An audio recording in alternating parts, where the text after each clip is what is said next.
सर्वात फनी ओरडा आईचा. मी चालले. मी जाऊन आता पोंडिचेरीला राहणार आहे म्हणून. पोंडिचेरीला का लोकेशन आवडलं. पोंडिचेरीला का राहणार आहे तू? How she's choosy Yeah, about खूप it. choosy. म्हणजे ते जाणार पण ते आम्हाला सांगून चालले पोंडिचेरीला जाणार आहे. का बरं तिकडे आश्रमात जाऊन शांतपणे तुमच्या सगळ्या कटकटीपासून मला लांब जायचंय Correct. म्हणून मी पोंडिचेरीत जाऊन राहणार आहे. हे तिचं फिक्स वाक्य आहे. हो माझी पण म्हणते की मी चालले.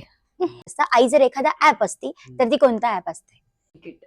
काहीही मागा तिच्याकडे असतं म्हणून ऑल्सो. आणि मग उत्तर मागितलं तरी असतंच. आणि काही गोष्ट तरी प्रत्येक गोष्टीचं कसं सोल्युशन असू शकतं आईकडे.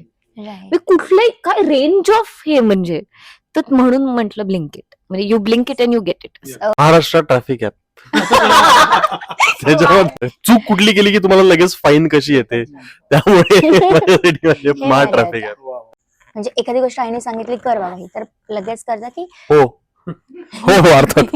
नाही. आईच्या हातचा सर्वात आवडता पदार्थ.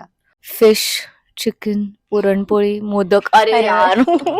गोवन करी आईच्या हातची आणि ती कोल्हापुरी पद्धतीचं चिकन मटन बनवते ते. आणि तिच्या हातचा यखनी पुलाव आणि बिर्याणी. सर्वात त्यावेळी सर्वच करूया. आईच्या हातचे सर्वच पदार्थ.